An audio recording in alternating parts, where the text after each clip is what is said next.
Thân chào cả nhà, không nên xem chùa đâu đó. Nhớ đăng ký, like, comment để ủng hộ team nha. 2 giờ sáng, một bà lão dẫn cháu gái đi chơi xích đu. Họ chơi xích đu nguyên đêm, không hề dừng lại. Khi chúng tôi nhận được báo án và đến hiện trường, cô bé trên xích đu đã chết. Nhưng bà lão để cô bé trên xích đu lắc lư hết lần này đến lần khác. Hết lần này đến lần khác. Cô bé vẫn đu đưa trên xích đu. Bà lão lặng lẽ đẩy mạnh sau lưng cô bé. Nhưng giữa hai người không có bất kỳ giao tiếp nào. Chỉ nghe thấy chiếc xích đu phát ra tiếng cót két. Hình ảnh vốn dĩ ấm áp lại trở nên vô cùng kỳ lạ. Tình hình có vẻ không đúng. Tôi vội vã bước qua, nắm lấy bàn tay hơi lạnh của bà lão. Đồng nghiệp khác nhân cơ hội dừng xích đu. Lúc này mới nhìn rõ khuôn mặt của cô bé. Sắc mặt trắng bệch, khuôn mặt mèo mó, giống như vừa chịu một cú sốc rất lớn. Tứ chi cứng ngắc, hơi thở đã không còn. Lúc này, bà lão bên cạnh toát lên sự cổ quái không thể nói nên lời, giống như vừa mới tỉnh lại từ trong giấc mơ, bắt đầu chửi thề, muốn thoát khỏi sự kiểm soát của chúng tôi. Các người làm gì vậy? Sao không cho cháu gái tôi chơi xích đu hả? Sau đó, bà tự luyên thuyên, vừa rồi trời vẫn còn sáng choang. Sao lại tối nhanh vậy? Tôi không thể không hoài nghi. Bây giờ là 2 giờ sáng, trời sao có thể sáng choang được chứ? Nhìn cô bé nằm bất động trên đất. Bà hoảng loạn đi đến, ôm lấy thi thể của cô bé hét lên Đình Đình à. Cháu ngủ rồi sao? Đình Đình, mau tỉnh dậy đi. Đừng dọa bà nội, cô bé không có phản ứng. Bà vội vã khóc lớn, cháu gái của bà. Bà biết nói làm sao với ba của cháu đây? Tôi với đồng nghiệp nhìn nhau. Người này hình như là bà của cô bé. Vụ án này thật kỳ lạ. Vì vậy, trước tiên hãy đưa bà ta trở về đồn cảnh sát để điều tra. Danh tính nạn nhân đã được xác nhận, tên là Lý Hiểu Đình, 10 tuổi. Nguyên nhân cụ thể của cái chết vẫn đang được pháp y giám định. Tôi yêu cầu bà lão kể chi tiết chuyện gì đã xảy ra. Tối nay lúc chạng vạng, tôi đưa cháu gái đến đây để chơi xích đu. Vừa chơi một lát là các anh đã đến đây rồi. Nhưng sao cháu gái tôi đột nhiên không còn nữa? Nói đến đây, bà ấy có vẻ rất buồn, để lộ 2 dòng nước mắt. Tôi quan sát từng cử chỉ của bà ấy, không giống như đang nói dối, nhưng bà ấy bảo chơi một chút mà lại mất gần 6 tiếng. Tôi có một ý nghĩ, bà lão trước mặt rất có thể tinh thần không bình thường lắm. Bà có biết, cháu gái của bà đã ngồi trên xích đu gần 6 tiếng đồng hồ. Anh đang nói gì vậy? Rõ ràng hai bà cháu tôi mới chơi được nửa tiếng. Lúc này trong đầu tôi xuất hiện một phỏng đoán táo bạo. Bà lão này có thể bị bệnh mất trí nhớ, bà ấy quên thời gian, cho nên cứ lắc lư chiếc xích đu. Cho đến khi cháu gái thấy không ổn, muốn bà nội dừng lại. Bà nội không có phản ứng gì, cô bé trên xích đu bị dọa sợ mà thăng thiên. Theo thông tin cung cấp từ người báo án, 9 giờ tối sau khi ăn xong, anh ấy xuống nhà đi dạo, nhìn thấy hai bà cháu đang chơi xích đu, nghe tiếng cười vui vẻ của cô bé, tức là lúc đó cô bé vẫn chưa chết. Lúc anh trở về đã là 12 giờ tối rồi. Anh thấy bọn họ vẫn còn đang chơi nên anh cũng không để ý. Mãi đến 2 giờ sáng mới xuống lầu mua một bao thuốc lá. Thấy hai bà cháu vẫn đang chơi xích đu. Lúc này đêm khuya yên tĩnh, không còn nghe tiếng cười. Cảnh này ngày càng đáng sợ. Anh không chịu nổi nữa, đã chọn báo cảnh sát. Lúc này, cha của Lý Tiểu Đình, Lý Bắc Văn cũng đến đồn cảnh sát. Dưới sự tra hỏi liên tục của chúng tôi, ông ấy đưa tờ giấy chứng nhận bệnh tâm thần. Bên trên cho thấy bà nội của Lý Hiểu Đình bị chứng mất trí nhớ bẩm sinh. Giống như tôi suy đoán, khả năng cao là một sự cố. Lý Bắc Văn cho biết con gái ông bị bệnh tim bẩm sinh, không chịu được kích thích quá độ. Nhưng khi tôi hỏi, mẹ và con gái anh đã nửa đêm vẫn chưa về nhà, anh cũng không có động thái gì, ánh mắt hắn né tránh, ấp úng nói: tối nay tôi đi uống rượu với bạn bè, đều tại tôi ham rượu chè, nói rồi tự tát vào mặt mình 2 cái, bày ra biểu cảm phiền muộn. Tôi đã ngửi thấy mùi rượu trên người anh ta. Ngày hôm sau, báo cáo khám nghiệm tử thi của pháp y được đưa đến. Báo cáo cho thấy, nguyên nhân cái chết của Lý Tiểu Đình là do quá sợ hãi. Cuối cùng suy luận của tôi cũng đồng nhất, thật là một tai nạn đáng tiếc. Tôi liền cảm thán một câu, đúng là tạo nghiệp. Cha của cô bé chắc là rất đau khổ. Pháp y lão Ngô lại không cho là như vậy. Có đau khổ hay không, còn chưa chắc. Tôi hỏi anh ấy có ý gì. Pháp y thở dài, sau đó nói rằng cô bé này mặt vàng cơ teo, tóc khô xơ. Đây là do suy dinh dưỡng lâu dài. Nếu gia đình yêu thương cô bé, làm sao cô bé có thể bị suy dinh dưỡng khi còn nhỏ như vậy? Còn một điểm đáng ngờ nữa, theo kiểm tra của tôi, thời gian cô bé tử vong từ 10 giờ đến 12 giờ chiều hôm qua. Eno người báo án vào khoảng 9 giờ tối.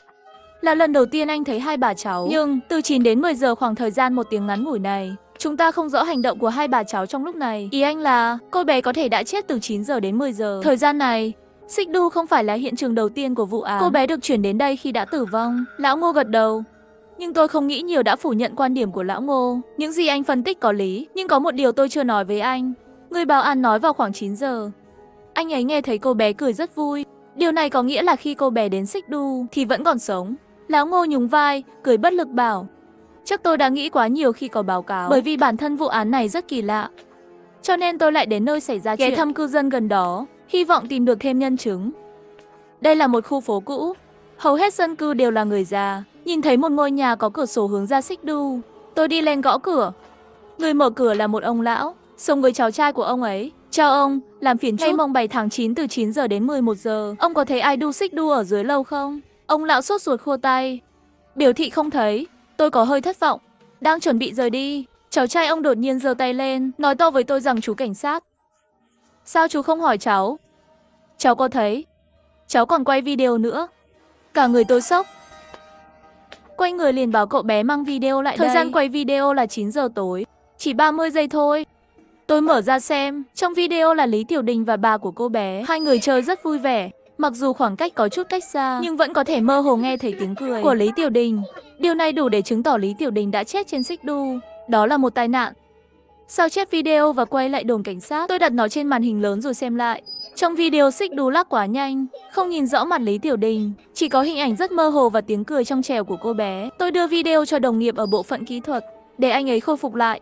Kết quả sau khi khôi phục, hai chúng tôi toát mồ hôi lạnh. Sau khi video được khôi phục, khuôn mặt của Lý Tiểu Đình trở nên rõ ràng hơn, nhưng trông đáng sợ hơn, giống như dáng vẻ chúng tôi phát hiện ra vào đêm hôm đó. Hai mắt trừng ra, khuôn mặt mèo mó, sắc mặt trắng bệch, rõ ràng là một người chết. Điều đáng sợ hơn là hình ảnh không ngừng phát. Thi thể của Lý Tiểu Đình ở trên Xích Đu giống như bị kích hoạt, tiếng cười rợn người, khiến người ta sợ hãi. Tại sao người chết lại cười? Chắc chắn có vấn đề ở đâu đó. 2 giờ sáng, một bà lão và cháu gái đang chơi Xích Đu, lắc lư cả một buổi tối, không hề dừng lại.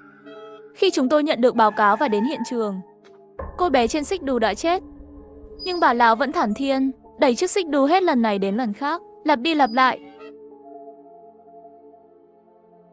Đột nhiên đầu óc tôi nổ tung, không biết vấn đề ở đâu nữa. Âm thanh trong video xuất hiện không đúng chỗ.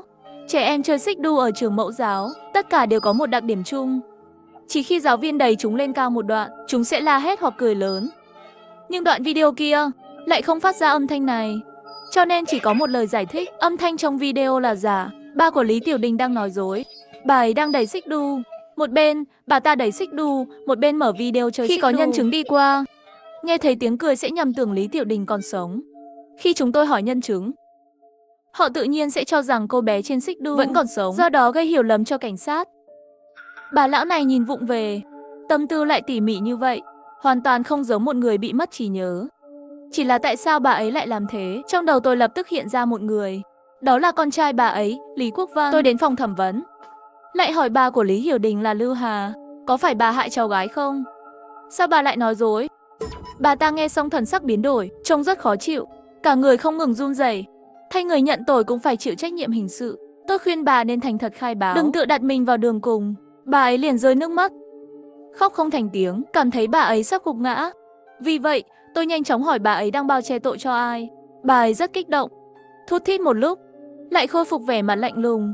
Chính tôi sơ suất giết chết cháu gái tôi. Tôi không đổ lỗi cho ai cả. Mặc dù bà ấy vẫn không thừa nhận, nhưng phản ứng của bà đã nói lên tất cả. Lần này, các đồng nghiệp khác trong nhóm lại có phát hiện mới. Khoảng 6:20 chiều ngày xảy ra vụ án, trong thẻ của Lý Bắc Văn đã từng nhận được một biên khoản chuyển khoảng 100.000 nhân dân tệ. Thời gian tử vong của Lý Tiểu Đình hiện đã được xác định từ 6 giờ đến 7 giờ chiều ngày hôm đó. Vậy thì việc chuyển tiền này rất đáng ngờ. Vậy là tôi và các đồng nghiệp trong nhóm lái xe đến nhà Lý Bắc Văn. Này, đồng chí cảnh sát, sao các anh lại ở đây? Đúng rồi, khi nào thì mẹ tôi được thả ra? Chắc mẹ tôi sẽ không vào tù đâu nhỉ? Anh lo cho bản thân trước đi. Nói đi, khoảng thời gian từ 6 giờ đến 7 giờ tối ngày xảy ra vụ án. Anh ở đâu? Tôi ở nhà. Các người đang nghi ngờ tôi giết con gái mình à? Ai có thể làm chứng cho anh? Vợ tôi và mẹ tôi có thể làm chứng cho tôi. Lúc đó tôi và vợ đang nói chuyện ở nhà. Làm sao tôi có thể giết con gái mình? Trông tôi có giống thứ không bằng một con chó như vậy sao? Vậy anh nói xem, vụ chuyển khoản 100.000 tệ đó là thế nào? Sau khi Lý Bắc Văn nghe được câu nói này, mặt anh ta trắng bệch. trên trán toát ra từng lớp mồ hôi lạnh. Vợ tôi và tôi đang ly hôn. 100.000 tệ đó là tiền trợ cấp của cô ta cho con gái. Tại sao vợ anh không muốn nuôi con bé? Còn có thể tại sao nữa? Người phụ nữ đó có người bên ngoài rồi. Đây chỉ là những lời một phía của anh ta. Tính xác thực cần phải điều tra thêm. Tôi đã đi vòng quanh nhà anh ấy. Đó là một ngôi nhà cũ với 2 phòng ngủ và một phòng khách. Bên trong là phòng của Lý Bác Văn. Bên ngoài là phòng của mẹ anh ấy. Phòng con gái anh đâu?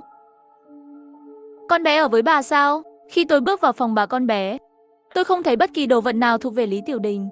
Rốt cuộc là con bé sống với ai vậy? Lý Bác Văn ánh mắt né tránh, không dám nhìn thẳng vào mặt tôi. Hắn xoa tay, chỉ vào một góc phòng khách, rồi cúi đầu xuống. Tôi đi qua. Ở đó có một chiếc giường gấp và một cái bàn nhỏ. Trên bàn, sắp xếp một chồng sách giáo khoa. Trên tường có một cái móc treo, trên đó treo một chiếc cặp sách nhỏ cũ kỹ. Lý Tiểu Đình không có phòng riêng, đây là phòng của cô bé. Trong cặp sách nhỏ có một ít xoài thối giữa. Trong ngăn kéo ở giữa cái bàn nhỏ, chỉ để một quyển nhật ký. Tôi mở ra đọc, bởi vì bên trong có thể có bằng chứng quan trọng. Ngày mùng 6 tháng 9, bạn cùng bàn của mình, Giang Cố Thần, hôm nay cậu ấy mang theo một cột xoài rất lớn, to bằng nửa mặt mình, nhưng cậu ta cắn một miếng, nói xoài này bị hư rồi, liền thuận tay muốn vứt đi, nhưng mình từ nhỏ đến giờ chưa bao giờ được ăn xoài. Mình cầm lấy và cắn một miếng, nó mềm mềm.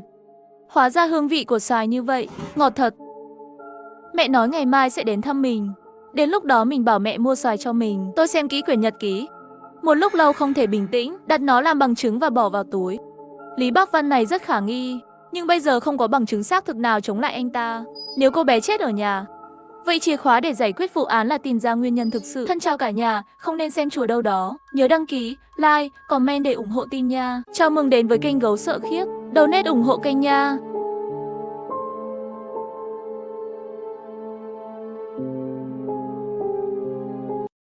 Làng Chu Gia vốn là một làng bình thường, nhưng rồi một điều khủng khiếp đã xảy ra. Trong làng có một thanh niên tên là Chu Cương Đản. Ngày thường rảnh rỗi, không có gì, lại thích trêu chọc phụ nữ trẻ trong làng. Thường bị dân làng đuổi đánh, trốn trong núi không dám ra ngoài. Đến tối về làng trộm đồ để sống. Cả làng đều hận anh ta đến thấu xương. Có một hôm vừa đứng trên núi lại thề phò bụng, muốn đào một ít măng dại, khoai lang và những thứ tương tự để ăn, đào khắp nơi. Đào được một cái xác, trông cực kỳ đáng sợ, dường như đã chết hàng trăm năm, mặt và thân thể đều thối nát không thành hình người. Mặc dù bụng anh ấy trống rỗng, cũng nôn ra mấy ngụm exit. Cương Đản muốn co chân chạy, nhưng hắn suy nghĩ kỹ, có thể có một số vật có giá trị trên cơ thể. Hắn liền ngồi xổm xuống và kiểm tra cẩn thận. Mặc dù toàn bộ thi thể đã bị nát thành bột nhão, nhưng dường như trên đầu có một tờ giấy vàng. Chữ trên đó cũng nhìn không rõ nữa. Cương Đản tìm một hồi lâu, kết quả không tìm được gì. Một mùi quái dị bốc ra từ xác chết. Sau khi ngửi toàn thân không ổn, thế là nhanh chóng chôn xác chết, tìm thức ăn ở nơi khác. Kể từ khi Cương Đản nhìn thấy cái xác chết đó, cả người đều cảm thấy khó chịu. Ngày nào cũng bị sụt cân, răng cũng dần dần chuyển sang màu đen, toàn thân mất hết sức lực, đầu óc mê man không tỉnh táo, hình như bị trúng độc. 1 tháng sau, mọi người phát hiện Cương Đản lâu rồi không đến thôn để trộm đồ. Thầm nghĩ hắn có thể chết trên núi. Đang vui vẻ, nhưng lại nhìn thấy Cương Đản sặc sụa chạy đến, yêu cầu dân làng đến thành phố giúp anh ta tìm bác sĩ. Người nào trong số những người dân làng này là không chịu tổn thất từ anh ta? Ai sẽ giúp anh ta chứ? Quên chuyện quá khứ đi. Nói thế nào nữa, Cương Đản cũng là người. Chúng ta cũng không thể cứ như vậy nhìn hắn chết được. Trưởng làng vừa nói như vậy, lại đưa hắn về tắm rửa và nấu cho anh ta một ít thức ăn. Không ngờ Cương Đản khỏe lên một chút, lại muốn trêu chọc con gái của trưởng làng. Sau khi bị dân làng phát hiện, mọi người đánh hắn bán sống bán chết. Vài ngày sau, lại thấy Cương Đản toàn thân bị bệnh đi cầu cứu. Lần này dân làng không những không cho hắn ăn gì, lại còn đập hắn một trận, rồi trói hắn vào một cái cây. Trong làng có người nhìn không thuận, nói như vậy quá vô đạo đức, sẽ bị báo ứng. Nhưng một vài người đàn ông không thể nghe lọt tai một lời nào, buộc anh ta vào một cái cây. Của Cương Đản ở trên cây mấy ngày là tắc thở rồi. Thi thể đen tái xanh, mắt cũng biến thành thạch cao, mùi hôi thối rất khó chịu. Phụ nữ và trẻ em trong làng cảm thấy khó chịu khi ngửi thấy. Đến tối, mọi người ăn tối xong, khi cầm đuốc để tìm xác của Cương Đản, không ngờ lại biến mất. Dựa trên sợi dây thừng bị xé trên cây, hình như là cương đản tự thoát ra. Nhưng xác chết đã biến dạng, mọi người la hét khi nhắc đến cái xác. Cả làng loạn lên. Mọi người trốn vào phòng ngủ. Những người đàn ông cầm diều, cầm cuốc chim, ai nấy đều trông rất căng thẳng. Theo trưởng làng, 80 năm trước, ngôi làng này từng xảy ra chuyện như vậy. Khi một kẻ ác bá bị giết, ác khí chưa trừ, trở thành zombie làm hại người khắp nơi, sau đó bị một tên Mao Sơn đạo sĩ diệt trừ, chôn ở phía sau núi. Cương đản chắc là bị cái xác này lây nhiễm, sẽ trở thành zombie. Nói đến đây, mọi người đều hối hận vì đã không cứu mạng cương đản. Nếu không thì đốt nó đi phòng trường hợp xác chết biến thành. Đêm đó, mọi người tìm đến canh 3 ngày đều không tìm thấy bóng cương đản. Hoặc là không phải xác chết. Chúng ta căng thẳng quá, có người nghi ngờ nói. Khi mọi người thở phào nhẹ nhõm, đột nhiên nghe thấy tiếng ông Trương hét thảm. Vội vàng chạy đi xem rốt cuộc. Vừa bước vào, liền thấy xác ông Trương nằm trên mặt đất. Máu trên mặt đất như mấy chục đầu máu xung quanh. Vợ của ông già Trương cũng bị cắn mấy miếng, thân đầy máu nằm trên giường. Khi mọi người nhìn thấy thảm kịch này, tất cả đều sợ hãi, toàn thân run rẩy, chân tay mềm nhũn. Chỉ nghe ngoài cửa từng nhà tiếng khóc kinh hoàng. Mọi người chỉ có cách chạy về phía tiếng hét. Cuối cùng, những người đàn ông cuối cùng cũng gặp những cương đản. Còn chưa đánh nhau đã bị vẻ ngoài của nó làm kinh ngạc. Mắt anh ta như một quả cầu thủy tinh dính đầy huyết tương, phát ra ánh đỏ trong bóng tối. Răng vừa sắc vừa nhọn, với một ít máu và lông. Một vài người đàn ông nhìn thấy hình ảnh này, bỏ lại vũ khí và bỏ chạy.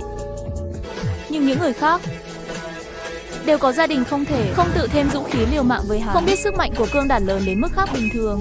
Trên người cũng không biết bị chém mấy đao. Cương đản một chút thương đều không bị. Quay người, một người đàn ông bị mắc cắn và ngã xuống. Như thế này, mọi người đã chết hết rồi. Trốn được thì trốn, chạy được thì chạy. Cả làng đã chết hơn một nửa, và một số người lại đang trốn. Mùi của những người dân làng bị giết khác cũng dần dần có gì đó không ổn. Từng người một ngất xỉu.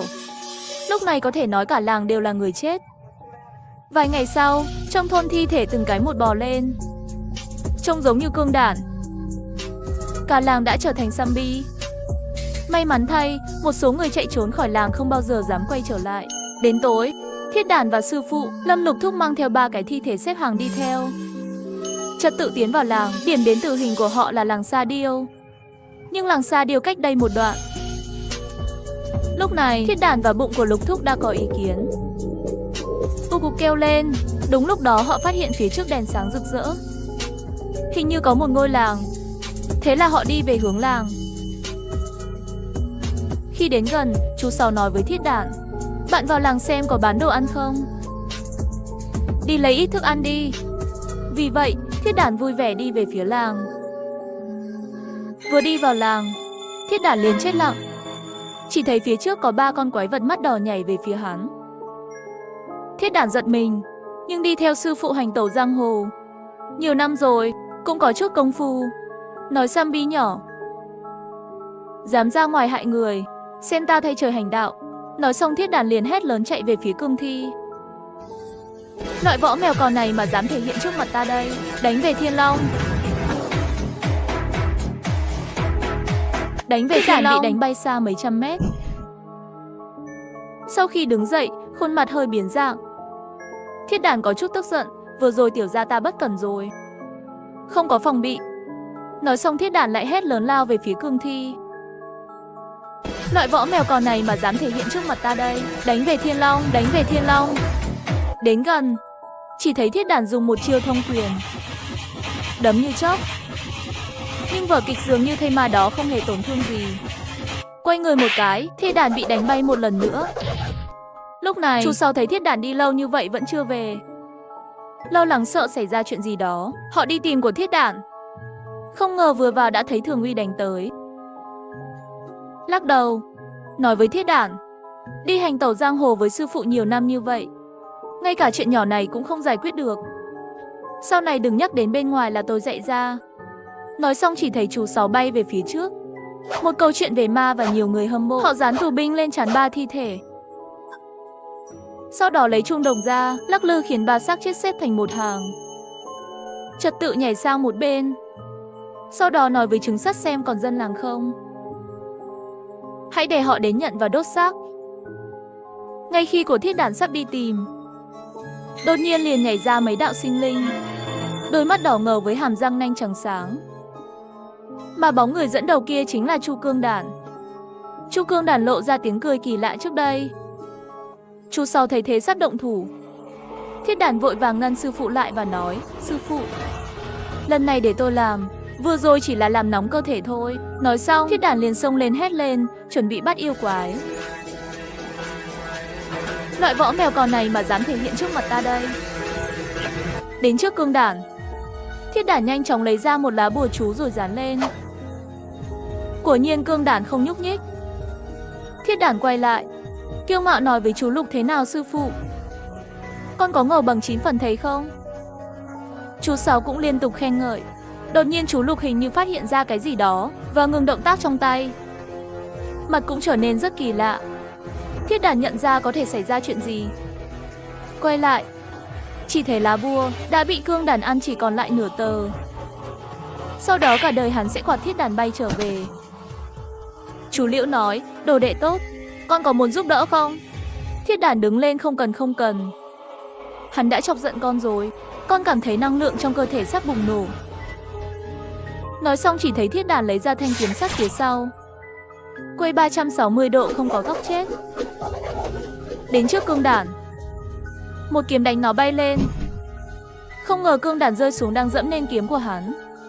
Thiết đản phản ứng cũng nhanh, rút kiếm đá chân một lần. Sau đó thiết đản bôi một nắm máu lên kiếm. Trong miệng niệm thiên địa vô cực, giới luật càn khôn, cấp cấp như luật. Kim khứ thanh kiếm sắt thêm máu nhanh chóng lao về phía Cương Đản, ngay lập tức xuyên qua cơ thể hắn, đóng đinh nó xuống đất. Khói đen cuồn cuộn. Nhìn thiết đản cười nói, cái này nhìn thấy. Tiểu gia lợi hại không? Ngay cả hai tiểu binh phía sau Cương Đản đều lùi lại 2 bước. Lúc này chú Sáu nói, có vẻ như mọi người trong làng này đều bị nhiễm bệnh. Hãy hỏa táng chúng đi. Sau đó chú Sáu lấy ra một tờ giấy phù hiệu, nói một câu thần chú, dùng tay ra hiệu. Lập tức phát ra mấy cái giấy phước lành bị đốt cháy, bay đến những dân làng bị biến dạng. Chú Lục nói mặt thân không phải chính mình, đời này tự diệt, đốt cháy cơ thể này, được tái sinh. Xin Phật phù hộ cho các ngươi sớm lên đường, tái sinh làm người. Lập tức Lục Thúc cùng thiết đản liền chuẩn bị rút thân rời đi. Lúc này đột nhiên nghe thấy một trận. Chỉ thấy trên trời bay tới một cái vua thây ma đầy lông, điên đánh nhỏ xong thì ra tới. Và nhìn kỹ, vua Sambi này chính là Chu Cương Đản lúc đầu đào ra. Nhưng lúc đầu sau khi hấp thụ dương khí liền tỉnh lại. Thiết đản giận dữ nói, sư phụ để cho ta tới. Không đợi chú Sáu nói chuyện, thiết đản liền xông lên, la lên, loại võ mèo cò này mà dám thể hiện trước mặt ta đây. Đánh về Thiên Long, đánh về Thiên Long, băng ta dô phơ, lửa băng ta dô tơ. Đang khi thiết đản muốn cho Cương Đản một cái tát, chỉ thấy Sambi một cước đá thiết đản bay lên trời, rồi phản chiêu bằng một cái tát, bùm một tiếng liền quạt thiết đản bay về. Lúc này Lục Thúc nói, con chính là nóng tính.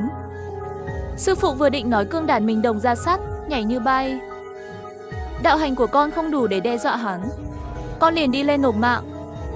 Thiết đản lúng túng gãi đầu. Đúng lúc này, vua Sambi đột nhiên xông vào thiết đản. Chú Lục thấy vậy vội vàng đẩy thiết đản. Sau đó một người tránh được cuộc tấn công của vua Sambi. Thật bất ngờ, vua Sambi xoay 360 độ, bay lên đá một cước văng Lục Thúc cách xa mấy chục mét.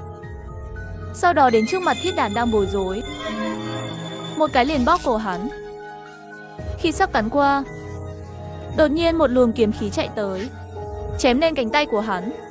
Thiết đản mới có thể thoát được.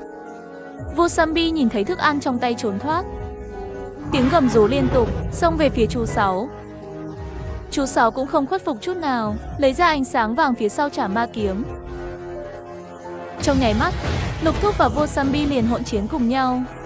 Trong nháy mắt trời tối, mặt trời và mặt trăng không có ánh sáng, sấm sét ở khắp mọi nơi, từ mặt đất đánh lên trời, từ trên trời lại bay xuống đất.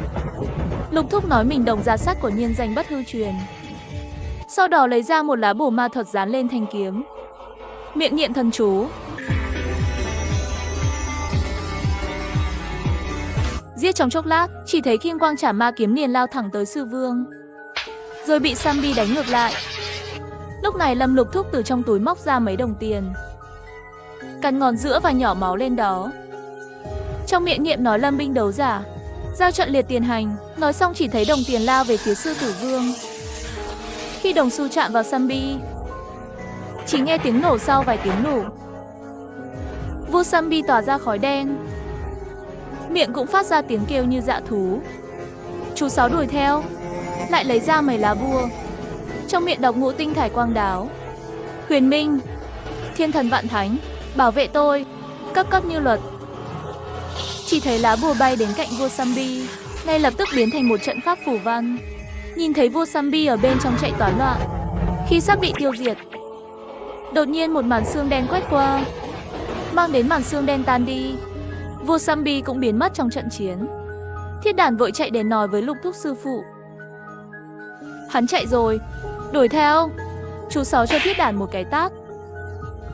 Nói đuổi theo cái gì đuổi theo, cơ thể Sáu sư bây giờ không còn pháp lực, trên người lại mang theo ít pháp khí, đi để nộp mạng à? Đúng lúc này, bụng của hai thầy trò đồng thời vang lên tiếng ù cục. Chú Liêu nói đi thôi, đến làng Điêu Sa Điêu trước, vua Sambi sẽ không hồi phục trong một thời gian ngắn. Nói xong hai sư đồ đệ liền tiếp tục trở lại trên đường, đổi xác chết đi theo đến thôn Sa Điêu. Đêm hôm sau khi đến thôn, Thiết Đản đang ngủ bị tiếng gõ cửa đánh thức. Chỉ thấy con bò hoảng loạn chạy tới. Thiết Đản mơ hồ ngửi thấy mùi nước tiểu. Đại Ngưu hét lên, không tốt rồi, không tốt rồi, có chuyện lớn rồi. Hai con chó nhảy ra khỏi mộ. Thiết Đản nghĩ hai con chó không phải chính là mình và chú Sáu đổi xác chết về trong đêm qua sao? Làm sao có thể bị mất? Rồi vội hỏi chuyện gì xảy ra với Đại Ngưu. Ngươi nói chậm lại đi. Đại Ngưu nói ta vừa từ chỗ vương của phụ đi ra. Trên đường về, đột nhiên phát hiện hai con chó từ mộ bò ra. Tôi cứ tưởng là bị một kẻ mất lương tâm đào bới, không ngờ vừa xoay người lại thấy hai con chó nhảy phía sau tôi. Đúng lúc này, đột nhiên nghe thấy tiếng rít ở cửa. Đại Ngưu liền trốn sau Thiết Đản chia. Nghe một tiếng nổ, cánh cửa bị mở ra. Tiến vào là hai con chó, nhưng hai con chó ngày nay có vẻ khác nhau. Trên mặt chúng có râu mèo. Sau đó từng bước nhảy về phía chúng tôi. Thiết Đản nói, chúng ta ra ngoài đi, đừng đánh nhau nữa và làm lộn xộn ổ chuột của tôi. Nói xong liền chạy ra ngoài nhà. Trong nháy mắt, hai con chó cũng nhảy ra. Thiết Đản lấy ra một lá bùa nói, tiểu gia, hôm nay muốn xem rốt cuộc là chuyện gì đang xảy ra. Sau đó miệng anh ta đọc một câu thần chú không rõ. Chỉ thấy lá bùa lập tức bốc cháy. Thiết Đản nói, không ngờ lần này thuận lợi như vậy là thành công rồi. Sau đó một phát liền ném vào hai con chó. Cấp cấp như luật, hiện nguyên hình cho ta. Khi lá bùa chạm vào hai con chó, chỉ thấy một cái bóng mèo đen khổng lồ lóe lên. Thì ra là bị mèo linh chiếm hữu. Thiết Đản triệu hồi thanh kiếm sắt cấp thấp của hắn, hét lên táo bạo, xem ta cho người biết thế nào là lễ độ. Nói xong liền xông lên hét lên chuẩn bị bắt yêu. Dám giở võ mèo cào trước mặt ta, thu phục các ngươi. Trong nháy mắt Thiết Đản liền đâm qua. Hai con chó nhảy sang một bên, Thiết Đản không phản ứng, theo quán tính liền ngã một cái. Hai con chó tóm lấy Thiết Đản đang nằm trên mặt đất, cứ thế ném ra ngoài. Thiết Đản giận dữ nói không cho người nếm mùi, thật sự coi ta là dễ bắt nạt. Sau đó lại xông lên. Hai con chó không nhúc nhích, hơn nữa vẻ mặt mỉa mai giống như đang cười nhạo Thiết Đản. Trong nháy mắt, Thiết Đản đã đến trước mặt hai con chó, lấy một nắm gạo nếp ra khỏi túi, ném qua hai con chó. Tôi em là không ai ngờ đến, Thiết Đản lại đảo ngược tình thế. Hai con chó giãy giụa một chút và nổi lên khói đen, không chờ phản ứng. Thiết Đản lại lấy ra một cái gương bát quái, lát nữa chuyển đến kim quang chiếu vào. Chỉ thấy hai con chó nằm trên mặt đất không có phản ứng. Một đám xương đen đã bị bắn ra và tiếng hét thảm. Sau đó Thiết Đản lấy ra một lá bùa, sau khi niệm nhiều câu thần chú mới cháy lên, ném vào màn xương đen. Lúc này mới khôi phục lại nguyên trạng. Khi Thiết Đản và Đại Ngưu đều thở phào nhẹ nhõm. Lúc này hai con chó lại đứng lên. Một cái nắm lấy thiết đản, một đầu cắn vào thiết đản. Thiết đản vội vàng đá hai con chó ra, lấy ra một lá bùa dán lên. Đừng, không có tác dụng gì cả. Sau đó bị một cái tát quay lại. Lúc này chú Lục từ trên trời bay xuống, miệng hét lên, dám giở võ mèo cào trước mặt ta. Đánh về Thiên Long, đánh về Thiên Long, phép thuật, phép thuật. Thanh kiếm chém ma lập tức xuyên qua thân thể hai con chó. Chú Lục lấy ra lá bùa vứt đến hai con chó, trong chốc lát sẽ trở thành tro tàn. Thiết đản thấy chú Sáu đến, hỏi sư phụ, chuyện này là sao à? Mèo Linh đã bị tiêu diệt rồi, hai con chó tại sao vẫn còn chưa chết? Nghe một tiếng gầm gừ, một bóng người bay tới. Nhìn kỹ lại chính là Vua Cương Thi ở Chu Gia thôn dã trốn thoát. Nhìn kỹ hắn ta này không chỉ được khôi phục như trước, hơn nữa công lực còn tăng vọt. Nói dứt câu hắn lao về phía chú Lục. Chú Sáu cũng vội vàng ném ra một lá bùa, sau đó bay lên trốn ra chỗ khác. Vua Cương Thi xoắn ốc đảo ngược lại một lần nữa gần với chú Sáu. Chú Sáu lấy ra kiếm chảm ma chống cự, chụp lấy. Chú Sáu và Vua Cương Thi mỗi người lùi 2 bước. Sau đó chú Sáu ở trên mặt đất vẽ một họa tiết kỳ lạ bằng chân, dùng sức đá lên, nhìn thấy một luồng năng lượng đánh gục vị Vua Cương Thi xuống đất.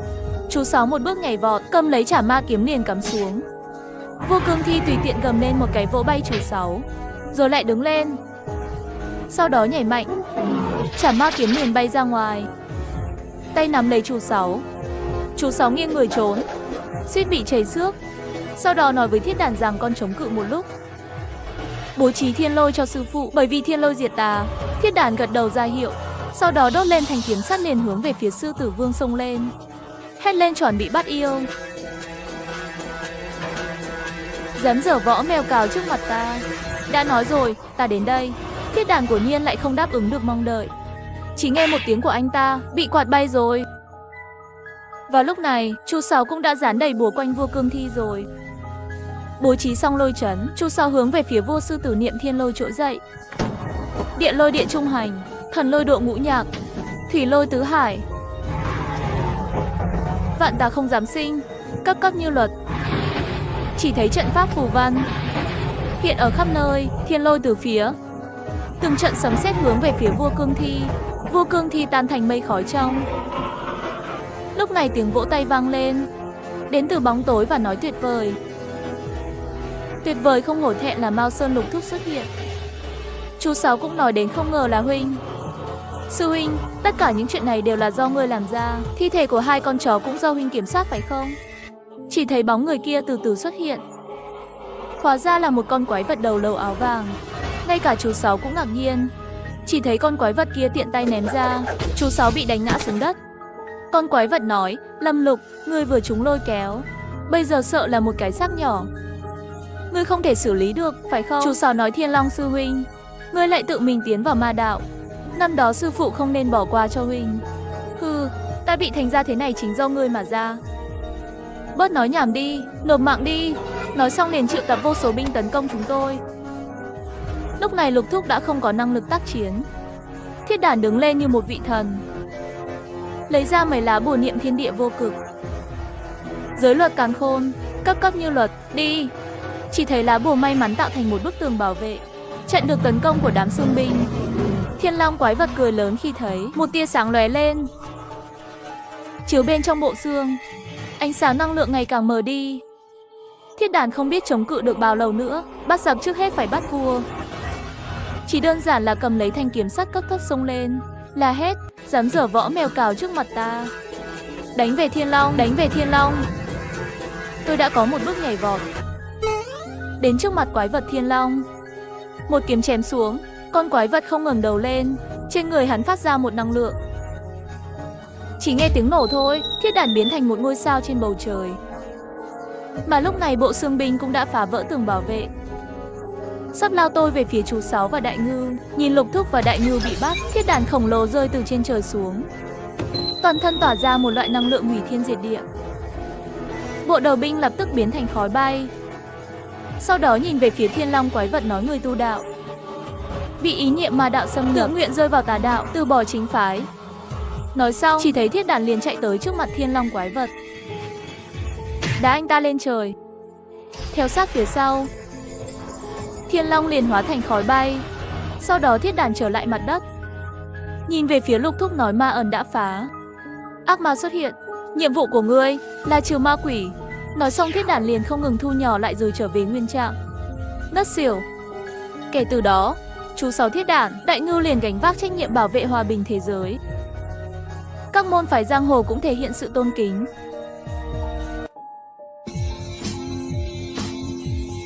Muốn nhân dân vui vẻ.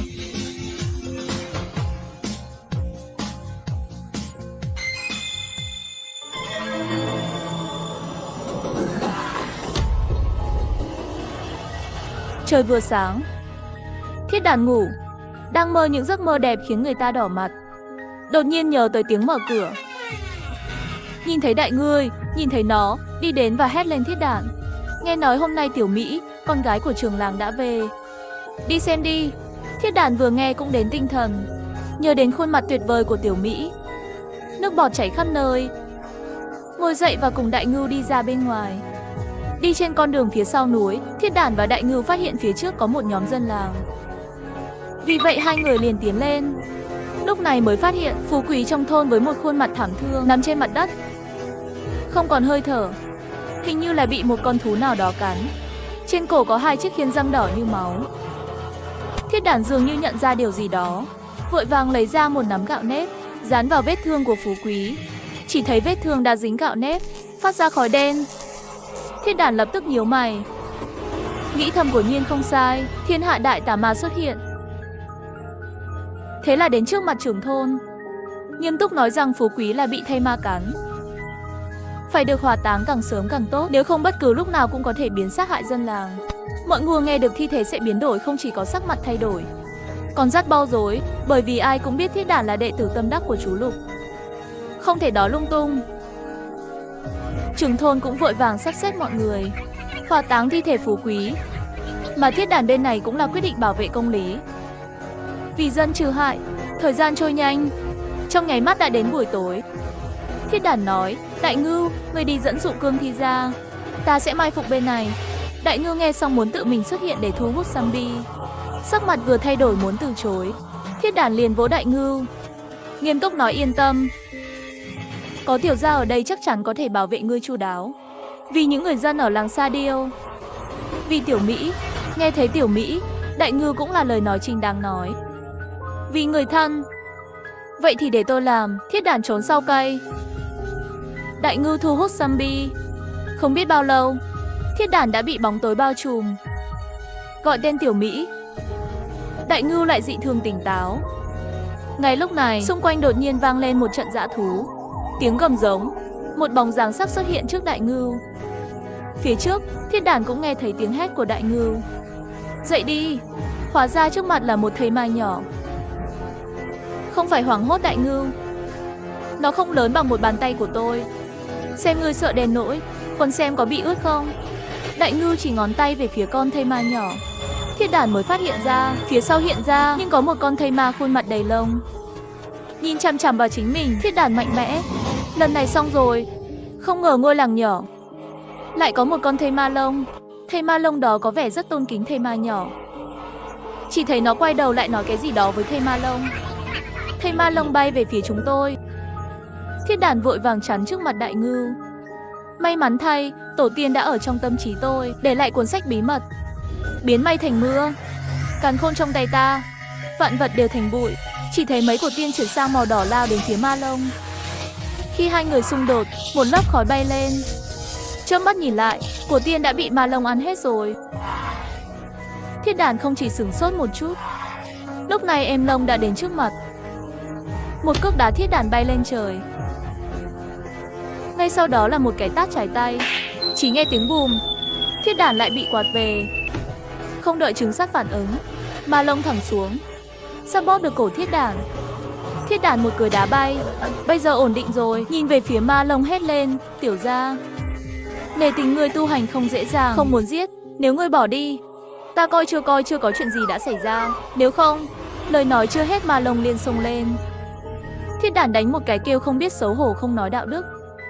Vì vậy liền xông lên, hét lớn, chuẩn bị bắt yêu. dám giở võ mèo cào trước mặt ta. Chỉ nghe tiếng bùm của trứng sắt bị đánh quay lại. Chỉ thấy trên đầu Thiết Đản đều bốc khói. Tức giận hét lên, ngươi có thể đánh ta, cũng có thể mắng tôi, nhưng ngươi không thể sỉ nhục ta. Tất cả lá bùa đều hiện ở phía trước. Thiết Đản niệm. Thời không vô cực. Đạo pháp có linh xa đấu thành binh. Linh phù hóa hình. Trong nháy mắt, một vài lá bia nổi biến thành chiến thần. Ma Long sẽ liên tục bị tấn công bởi chiến thần, nhưng thiệt hại gây ra dường như không cao lắm, cho nên làm thương nó một chút. Trong tiếng hét của Ma Long, Đậu Hà Lan xung quanh hoàn toàn tan biến. Thiết Đản thấy vậy thiết nghĩ, thằng này cứng quá, vội vàng gọi Đại Ngư chạy nhanh. Không biết chạy bao lâu, Đại Ngư đột nhiên kêu lên, không được rồi, Thiết Đản, tôi bị bong gân chân, không chạy được. Thiết Đản nghe xong sửng sốt một chút, ngươi thật là đồng đội giỏi, làm gì đều không được, lừa đảo thì số 1. Lúc này Ma Long bay trên đầu chúng tôi, chặn trước mặt chúng tôi, nhảy về phía chúng tôi. Đang ở thời điểm quan trọng, chỉ thấy một người đàn ông trung niên tấn công Ma Long, dám giở trò mèo cào trước mặt ta. Đánh về Thiên Long, đánh về Thiên Long. Chỉ thấy Ma Long bị đá lùi lại mấy chục mét. Lúc này Thiết Đản mới nhìn rõ người đến, hóa ra là sư thúc Chu đại sư. Chu đại sư nhìn về phía Ma Long nói, dám bắt nạt đồ đệ tốt của tôi thấy anh là chó đói, bọ phân bò khỏi lỗ tìm chết. Ma Long hình như hiểu được gì đó, tức giận hét lên, Chu đại sư lại nói như vậy đi, ta chỉ dùng một tay, nếu ngươi có thể hạ gục ta, ta sẽ để ngươi đi, nếu không được. Chưa nói xong, chỉ nghe một tiếng bùm, Chu thúc bị một viên đà ném trúng, nằm bẹp xuống đất. Cảnh tượng xảy ra tất cả đều rơi vào im lặng. Chu thúc đã tức giận, ta thấy ngươi chính là ông cụ, chê được sống lâu quá. Sau đó dịch chuyển đến trước mặt Ma Long, một cái túm lấy cổ hắn, đè xuống đất, tay còn lại liên tục tát vào đầu anh ta, đồng thời miệng thì thầm, người lớn trong nhà không dạy ngươi sao, tùy tiện ngắt lời người khác nói là bất lịch sự, đây là hành xảo thiếu tôn trọng. Kết quả là càng nói càng tức giận, càng đánh càng đánh càng đánh. Trong nháy mắt liền bay lên một tầng khói, tiếng khóc vang lên. Thiết Đản và Đại Ngư cũng không khỏi có chút thông cảm cho Ma Long lúc này. Chỉ nghe thấy Ma Long bên trong dùng tiếng phổ thông không thành thạo nói liên tục, ngươi đã phá luật, dùng cả hai tay. Lúc này Chu đại sư sửng sốt và ngừng động tác khua tay liên tục. Mà lúc này nửa thân Ma Long đã bị chôn vùi trong đất và không thể nhận ra, chỗ xanh chỗ tím, mũi bị xẹp rất nhiều. Chu đại sư lúc này mới lùi lại nói hố, xin lỗi, ra rồi tính khí có chút không tốt, không kiểm soát được, đó là tai nạn, làm lại đi. Vừa rồi không tính. Ma Long bỏ ra ngoài nói rằng ngươi không tuân thủ quy tắc. Chu thúc nói hy vọng ngươi không điêu, coi thường Kim An Tử, không biết khen ngợi. Nói xong liền một tay cầm lên một thanh kiếm gỗ đào, xông lên, một kiếm hất nó bay trên không trung, dùng một chiêu thiên đạo vô địch càn khôn kiếm pháp. Chỉ thấy Ma Long bị đánh không thể đánh trả. Cuối cùng, kiếm pháp của Chu thúc trên trời giáng xuống, thần kiếm Như Lai trực tiếp đâm Ma Long xông xuống đất. Chỉ nghe thấy một tiếng nổ lớn, khói tan, Ma Long đã chết rồi. Chu đại sư nói, cái này cũng không cần đánh, ta vẫn chưa hài lòng đâu. Nói xong lấy ra bùa phúc liền muốn đốt Ma Long. Ngay lúc đó, một cuốn bí điển đẩy lùi Chu đại sư ra 10. Nhìn lại, bóng dáng của thây ma nhỏ xuất hiện trước mặt Ma Long. Từ cuốn bí điển bắn ra một tia sáng, cả hai biến mất. Chu thúc nhìn chúng tôi và nói, không ổn rồi, ma nhỏ là máu mủ của hoàng gia, có vẻ như có rắc rối rồi, chắc chắn sẽ sớm đến làng Điêu Sa Điều nữa. Chúng ta nhanh chóng trở về triệu tập nhân lực chuyển dân làng. Đêm hôm sau đến, chúng tôi đang ở trong làng, nơi bọn chúng chắc chắn đi qua. Đang buồn ngủ, chỉ nghe thấy tiếng gầm gừ trong không trung. Chỉ thấy một con quái vật bay giữa không trung, trông giống như Sambi, nhưng đã thoát khỏi Sambi. Không chỉ bất khả xâm phạm mà còn có thể nói chuyện, sử dụng phép thuật. Nhìn thấy cảnh này, Thiết Đản và Đại Ngưu sớm 4 hoặc 5 cái quần đều ướt hết rồi. Lúc này ngay cả Chu đại sư hết lên nhìn. Tất cả đều sợ hãi, vội vàng quay vòng vòng. Sư phụ Chu nói, nếu là một con zombie bay bình thường, tôi còn có thể xử lý 1-2, nhưng gã này có dòng máu hoàng gia, đã không còn là zombie bình thường có thể đối phó được nữa. Xem ra hôm nay là ngày xui xẻo. Lát nữa đánh nhau, hai người sẽ nhân cơ hội chạy trốn. Chỉ cần còn sống thì còn có một cơ hội diệt trừ tà ma, bảo vệ công lý. Đúng lúc này, zombie bay mở miệng nói xong lời cuối cùng chưa? Yên tâm, hôm nay không ai trong số các người chạy được. Đã sớm thấy mấy tên đạo sĩ thối tha các người không vừa mắt rồi, dám bắt nạt cháu trai tốt của ông già. Các ngươi đây không phải đơn giản muốn mạng của ta sao? Chu đại sư nói bất kể là ai, hại bách tích, vi phạm thiên đạo thì nên bị trừ khử. Phi tướng zombie vừa nghe tức giận nói hừ, nhảm nhí quá, chết đi. Nói xong liền chạy về phía Chu đại sư. Đại sư Chu cũng không chịu thua kém, chạy lên, rồi hai người cùng nhau chiến đấu. Hai người quấn vào đánh nhau, chẳng bao lâu nữa sẽ bay thẳng lên trời. Phi tướng nói, đạo sĩ hôi thối có tí võ công. Sau đó chỉ thấy trong tay phi tướng có một quả cầu năng lượng đang mở rộng. Chỉ nghe một tiếng nổ lớn, trên trời rơi xuống một bóng người.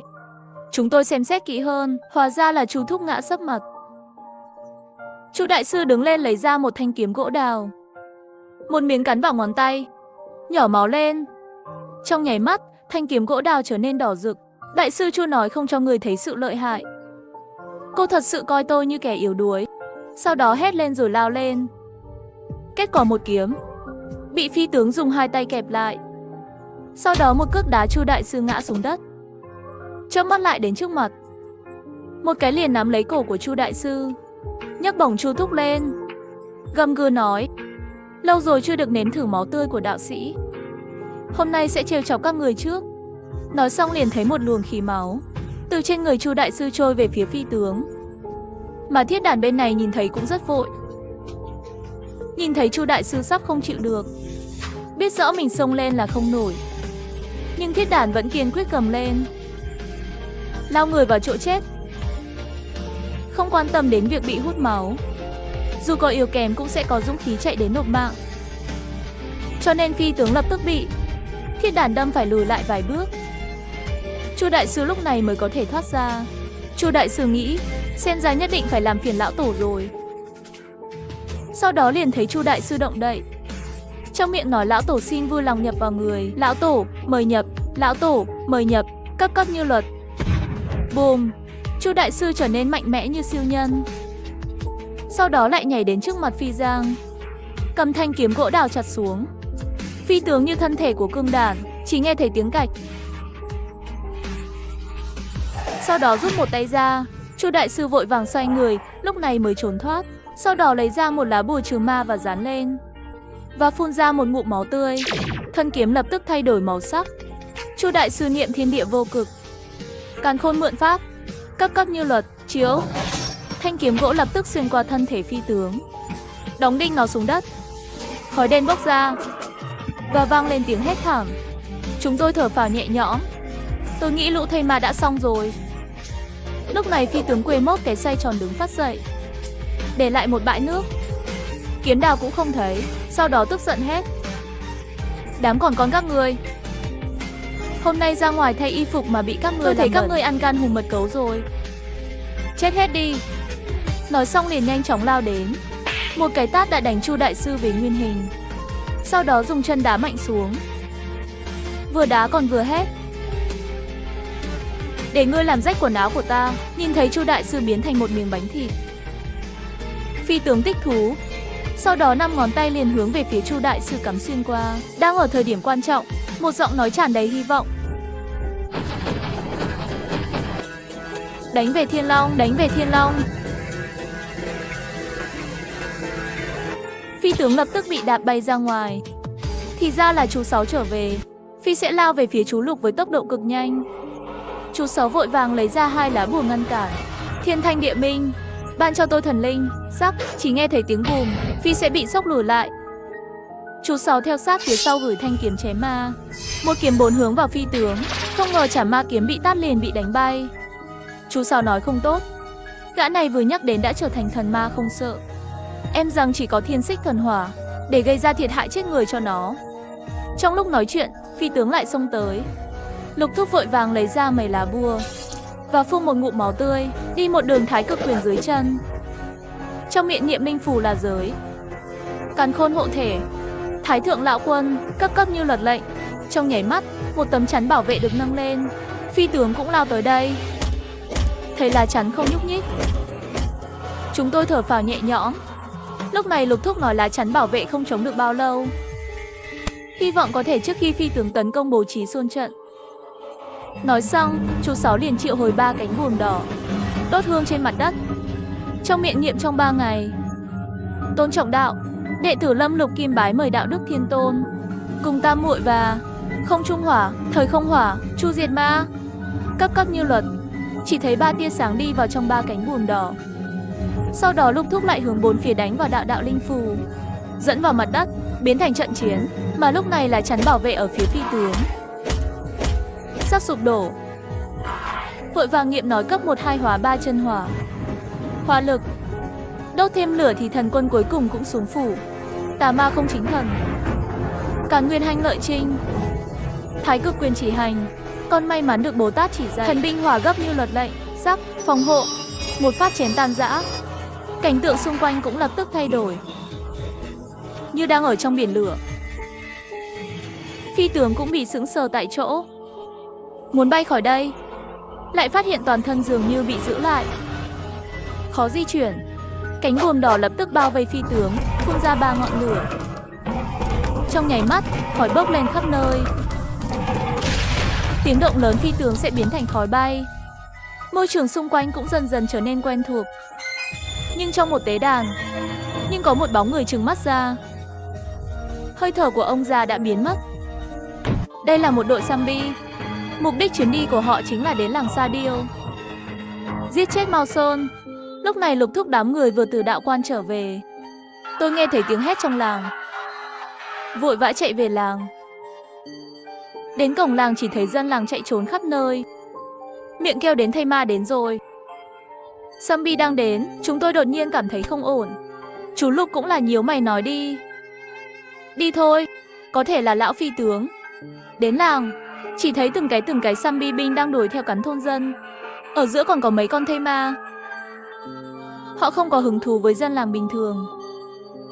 Thấy chúng tôi đến, binh lính zombie cũng không còn đuổi theo cắn dân làng nữa.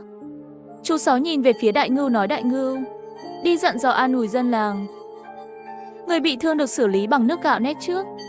Đại Ngưu cũng biết mình ở lại đây không có tác dụng gì, rồi quyết định đi an ủi dân làng. Lúc này thủ lĩnh Cương Thi nhìn về phía Lục Thúc. Ala nói gì? Thiết Đản nghe vẻ mặt dữ tợn Lục Thúc, ngay lập tức lại yêu la nói với Cương Thi một câu.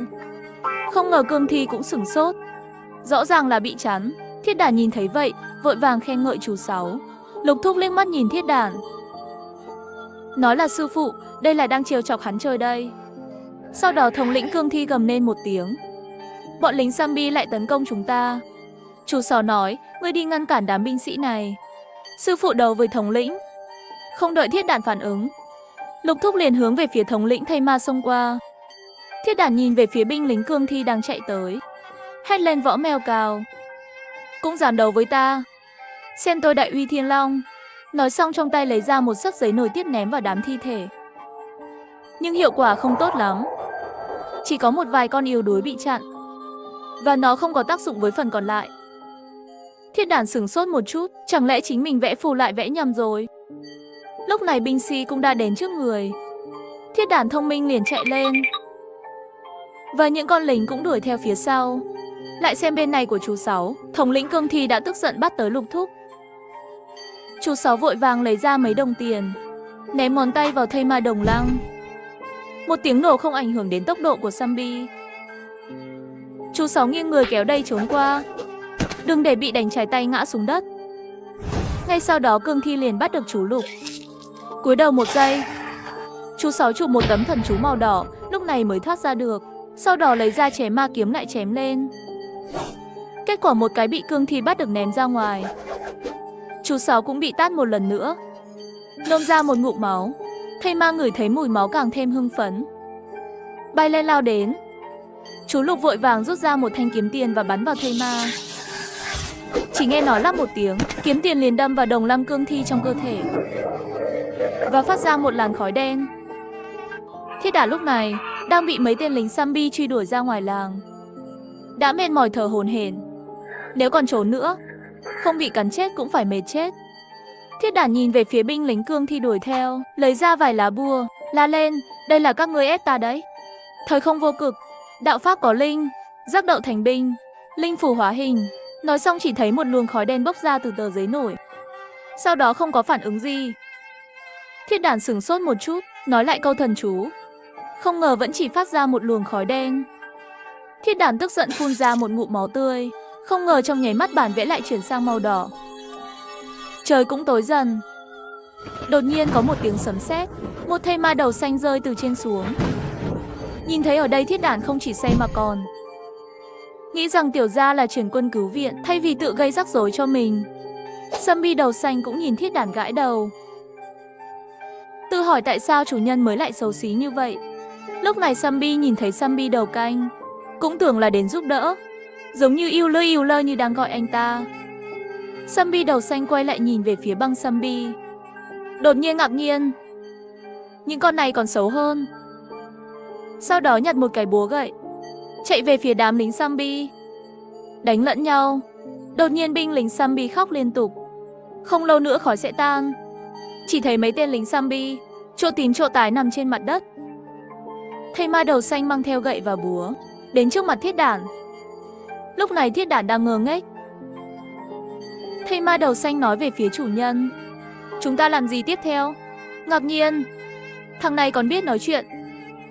Cuối cùng sau một hồi trao đổi Thiết Đản mới hiểu ra, hóa ra là tự mình đánh nhầm, triệu hồi nhầm đại húc và không triệu, và thây ma đầu xanh vô tình trở thành vật nuôi của Thiết Đản. Cứ như vậy, Thiết Đản đưa đầu xanh về làng. Mà chú Sáu bên này, sát sống thống lĩnh đã bị thanh kiếm tiền đóng đinh trên mặt đất. Đúng lúc Lục Thúc muốn động thủ diệt cương thi, thây ma thống lĩnh đột nhiên đứng lên. Nhưng khi đứng dậy được nửa chừng, nhưng bị một cây búa bất ngờ đập vỡ và tê liệt. Người đến là Thiết Đản và đầu xanh. Chú Sáu thấy vậy, vội vàng lấy ra lá bùa hướng về phái thây ma. Cuối cùng thống lĩnh cương thi cũng ở dưới ngọn lửa thiêu đốt, trở thành một đống tro tàn. Sau đó Thiết Đản cùng chú Lục giải thích một chút. Chuyện là như vậy, chú Sáu nói đây là cơ duyên của con, cũng là phước báo của bạn. Đừng nghĩ nhiều. Rồi chúng tôi quyết định đi ra ngoài lăng, chia ra kiểm tra tình hình hiện tại. Thiết Đản mang theo đầu to màu xanh đến tận núi sau. Ngôi đền đổ nát, hóa ra rất nhiều dân làng đã biến thành xác chết biết đi. Lúc này họ ngửi thấy mùi người lạ, ánh mắt toàn bộ chuyển sang Thiết Đản. May mắn thay, xác chết biết đi có trí thông minh, hành động chậm trễ, chẳng bao lâu nữa sẽ Thiết Đản và đầu to thu phục. Thiết Đản cũng dùng lửa thiêu chết bọn chúng. Và ngay lúc này, đột nhiên sắc trời thay đổi, mây đen, sấm sét ở khắp mọi nơi. Một cơn gió mạnh thổi qua, chỉ thấy một người mặc áo vàng, người đàn ông trẻ tuổi đeo vòng ngọc dài, bay lơ lửng giữa không trung. Chỉ dưới anh hào quang le lói, Thiết Đản ngay cả thở cũng cảm thấy không êm. Lúc này hắn nói, có mùi gì đó trong người ngươi làm ta khó chịu. Chắc là di mạch của Mao Sơn. Hôm nay ta sẽ để các ngươi hoàn toàn biến mất trên thế gian này. Sau đó hắn lại nhìn về phía đầu to bên cạnh Thiết Đản, nói rằng ngươi có một mùi lạ trên người, không thuộc về vị trí này, nhưng cũng vẫn còn nhỏ yếu đáng thương. Sau đó Khương Hoàng tiện tay đánh tới. Đầu to ngự lực mã liền ngăn ở trước Thiết Đản. Cho dù đầu to có sức mạnh vô hạn, nhưng chênh lệch sức mạnh quá lớn, cùng với Thiết Đản bị đánh ngã xuống đất. Và lúc này, chú Sáu và Chu Đại Sư cũng đồng thời đến đây kịp thời. Chú Sáu nhìn về phía thây ma hoàng nói, vạn năm trước, các người đem tộc làm họa nhân gian, giết chóc, bị các môn phái hợp lực phong ấn. Chẳng lẽ bây giờ còn không biết, hối cải, thật muốn để cho tộc thây ma hoàn toàn hủy diệt sao? Giang Hoàng cười ha ha. Buồn cười, bản hoàng bây giờ đã đột phá đến tu 6 cao cường. Hiện nay trên đời còn có ai có thể làm gì ta? Ta muốn tất cả thế gian trở thành lãnh địa của tộc ta. Đồ đạo sĩ thối tha, dám giết ông già của bổn hoàng. Hôm nay ta sẽ giết các người trước. Nói xong chỉ thấy một làn sóng năng lượng mạnh mẽ tấn công chúng tôi. Chú Sáu và Chu Đại Sư thấy vậy, đồng thời đọc pháp quyết thiên địa âm dương càn khôn bát quái. Thái thượng lão quân, các cấp như luật lệnh, bát quái đồ thị hiển thị. Lúc này, sóng năng lượng và bát quái chạm vào nhau.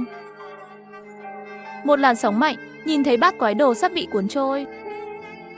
Chu đại sư vội vàng phun ra một ngụm máu tươi. Bát quái đồ lúc này mới khôi phục lại nguyên bản. Lúc này, bát quái đồ không thể chịu được đòn tấn công của Hoàng nữa. Chỉ nghe một tiếng động lớn, Lục Thúc và Chu đại sư liền bị đánh ngã xuống đất. Khóe miệng cũng chảy máu. Giang Hoàng cười nhạo nói, chỉ cần chút tu sáu của các ngươi, trong mắt ta như một con kiến. Hôm nay ta muốn xem, ngươi có thể lật được bao nhiêu con sóng. Lúc này Lục Thúc nhìn về phía thiết đàn và đầu to màu xanh lá cây, nói hôm nay chính là kiếp nạn của Mao Sơn chúng ta. Không hóa xương, không vào luân hồi, không tuân lệnh, tập hợp thiên địa oán khí, lấy trời đất sẽ đánh, bất tử bất diệt. Mở ra cửu thiên, đã vượt ra khỏi tam giới, không bị sáu cõi khống chế, là đại ma thật sự. Lát nữa đánh nhau sợ sẽ là chết hết không sống. Chú của bạn và tôi sẽ cố gắng hết sức để giữ Giang Hoàng lại. Hai người có thể chạy bao xa tùy thích. Để lại núi xanh ở đây mới có củi đốt. Thiết đàn được cứu khẩn cấp. Nói với chú Lục, sư phụ, con không đi, con không sợ chết. Từ nhỏ Ti Căn đã lớn lên bên cạnh người, con sẽ không bỏ mặc sư phụ chạy trốn một mình. Chú Sáu chỉ là nhất thời nghẹn ngào, lời nói trên môi biến thành một tiếng thở dài. Lúc này âm thanh của Giang Hoàng truyền đến giật cân xong rồi. Không, cảnh chia tay sinh tử này thật là cảm động. Nhưng các người yên tâm, tôi sẽ đưa các người đi cùng nhau. Không ai chạy được. Nói xong Hoàng bay về phía chúng tôi. Lục Thúc và Chu đại sư nhìn nhau một cái cũng xông lên. Chiến tranh sắp xảy ra.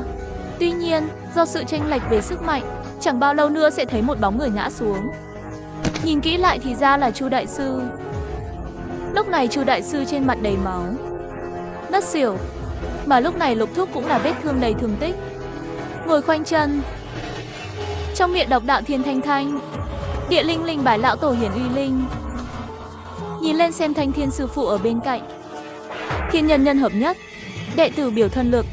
Trong nháy mắt, Lục Thúc đã trở nên vô cùng mạnh mẽ, thân hình cũng cao hơn nhiều. Giang Hoàng nhìn về phía chú Lục nói, không thể sao, có vài chiêu, nhưng thế thôi. Sau đó chỉ thấy một quả cầu lửa khổng lồ tấn công Lục Thúc. Lục Thúc chỉ chống cự một lát, rồi rơi xuống đất và trở lại như cũ. Giang Hoàng cũng bay theo. Và ngay lúc này, đột nhiên sắc trời thay đổi. Trời tối, mây đen, một luồng năng lượng hủy thiên diệt địa xuất hiện. Lục Thúc nói là thiên phạt lôi kiếp, đem sóng chôn trên người hoàng đế dẫn đến sự trừng phạt của thiên đạo. Bây giờ chúng ta Mao Sơn bái thủ lĩnh rồi. Giang Hoàng lúc này cũng là ngẩn người, sợ hãi nói thiên phạt lôi kiếp. Làm sao có thể là thiên phạt lôi kiếp? Ta rõ ràng đã thoát khỏi tam giới không bị dẫn dắt. Thắng bại, Giang Hoàng quay người lại liền muốn rời đi. Sau khi hết lôi động lại đến tính sổ. Không ngờ Lục Thúc đột nhiên đốt cháy sức sống, nhảy lên, chết tiệt ôm lấy Hoàng và bay về phía thiên lôi. Giang Hoàng cũng không thể thoát ra trong một thời gian. Trong trường hợp này, lôi kiếp càng có nhiều năng lượng hơn. Chỉ thấy bầu trời, lôi kiếp công kích bọn họ. Tiếng nổ truyền đến, chờ cho đến khi sấm sét tan đi và khói tan. Khi phân tán, chú Sáu và Hoàng đã biến mất rồi. Bay về phía thiên lôi cũng rơi nước mắt, bởi vì hắn biết, sư phụ vì bọn họ không còn nữa. Những ngày sau, cũng sẽ không còn được sư phụ chăm sóc nữa.